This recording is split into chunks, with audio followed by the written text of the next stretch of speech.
Welcome to community TV. నేను మీ ముంజేటి. ప్రశాంత్ కిషోర్, బంకీపూర్, ఇది నిన్నటి నుంచి భారతదేశంలో విపరీతంగా అందరి నోళ్ళలో నలుగుతున్న రెండు పేర్లు. ప్రశాంత్ కిషోర్ అందరికీ తెలిసిన వ్యక్తే. Political strategist.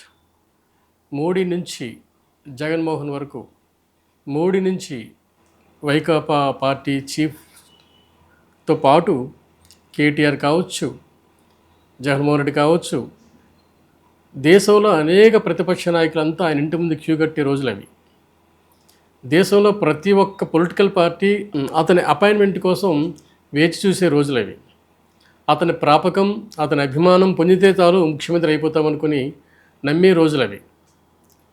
మీకు తెలుసో లేదో, 2011లో గుజరాత్లో ముఖ్యమంత్రిగా మూడోసారి మోడీ ఇతని సహకారంతోనే ముఖ్యమంత్రి అయ్యారు. అక్కడితో ఆయన సక్సెస్ ప్రయాణం.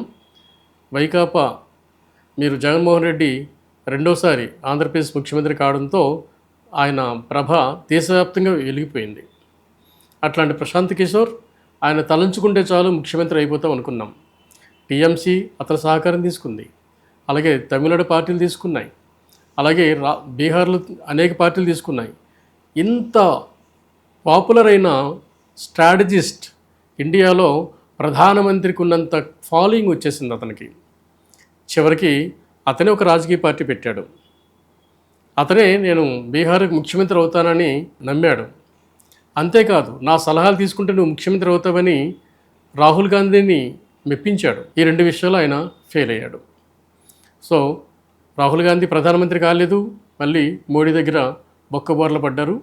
మరొకసారి ఆయన కూడా గుజరాత్లో పోటీ చేసి గుజరాత్ రాష్ట్రాన్ని తన పార్టీ ఏలుతుంది, పరిపాలిస్తుందని భావించిన ఆయన చితకల పడ్డమే కాకుండా ఒక్క సీటు కూడా గెలవలేకుండా పోయాడు. సో బీహార్లో అతను అంతరించిపోయాడు అనుకున్నాం మనం. చివరికి నిన్న ఉప ఎన్నికల్లో మళ్ళీ ఆయన ఒక స్థానంలో గెలిచాడు. ఆయన మామూలు విషయం కాదు. ప్రశాంత్ కిషోర్ ఇప్పుడు బీహార్ అసెంబ్లీలో ఎమ్మెల్యే. ఇంత వేల మంది ఎమ్మెల్యేలు దేశంలో ఉండగా ఒక్క ఎమ్మెల్యే దగ్గర మోడీ కానీ, అమిత్ షా కానీ, భారతీయ జనతా పార్టీ కానీ ఒక్కసారి ప్రకంపనలు రావడం ఏంటి? ఎస్, ప్రశాంత్ కిషోర్ అంటే అంతే.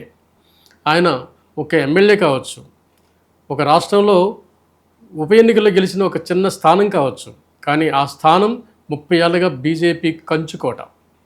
ఆ కోటని బద్దలు చేసి గెలిచాడు ఆయన. ఎలా గెలిచాడు ఆయన? మామూలు వ్యక్తి కూడా కాదు. ఈరోజు బీజేపీ అధ్యక్షుడి స్థానం అది, ఆయన వదిలిన స్థానం అది. అక్కడ గెలిచాడు ఆయన. సో స్థానం బలమైంది. బీజేపీ మొదటి నుంచి బలంగా ఉన్న స్థానాన్ని అతను గెలిచిన స్థానం అది. సో అట్లాంటి ప్రశాంత్ కిషోర్ రేపు దేశ భవిష్యత్తుని శాసించనున్నాడా? దేశ రాజకీయ భవిష్యత్తుని అతను తిప్పనున్నాడా? భారతీయ జనతా పార్టీకి తిరోగమనం స్టార్ట్ అయిందా? నిన్నగాక మనం కూడా చాలాసార్లు అనుకున్నాం. సిజేఐ పార్టీ వాళ్ళు, కాక్రోచ్ జనతా పార్టీ వాళ్ళు ఛాలెంజ్ చేసిన తర్వాత బీజేపీ కాస్త వెనకబడిన మాట వాస్తవమే. అనేకసార్లు ప్రతిపక్షాలు కూడా బీజేపీ గజగజ వణికాయి సిజేపీ పార్టీ ప్రభతో. అంతేకాకుండా రాజకీయ పార్టీలు కూడాను కాక్రోచ్ జనతా పార్టీ పాడడమే స్టార్ట్ చేశాయి. దాంతో మోడీ అనేకసార్లు తను సొంతంగా సెల్ఫీ వీడియోలు పెట్టాల్సి వచ్చింది. మరొక వైపు యూత్ని కేంద్ర ప్రభుత్వం కావచ్చు, పోలీసులు కావచ్చు, అనేక పిచ్చి కేసులు పెట్టడంతో మరొక్కసారి అతని మీద నెగిటివ్ స్టార్ట్ అయింది.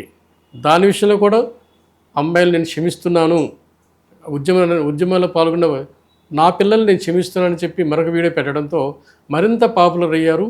మీకు కాక్రోచ్ జనతా పార్టీ కార్యకర్తలు కావచ్చు, విద్యార్థులు కావచ్చు, యూత్ కావచ్చు. ఇప్పుడు మనం ఆలోచించాల్సింది, ఇలాంటి వాళ్ళకి ఆయన గురువు అవుతున్నాడు ప్రశాంత్ కిషోర్.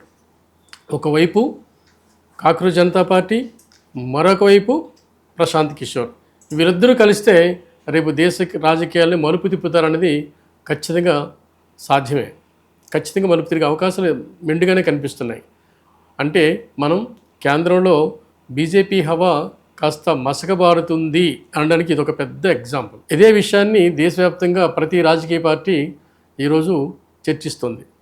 రాజకీయ అంశంతో ప్రశాంత్ కిషోర్ మిగతా అన్ని ప్రతిపక్షాలకి ఆయన ఊపిరి పోసినట్టుగానే మనం భావించాల్సి వస్తుంది. బీజేపీ పార్టీ అంటేనే బలహీనపడిన అనేక రాజకీయ పార్టీలకి ప్రశాంత్ కిషోర్ విజయం ఒక పెద్ద బలం.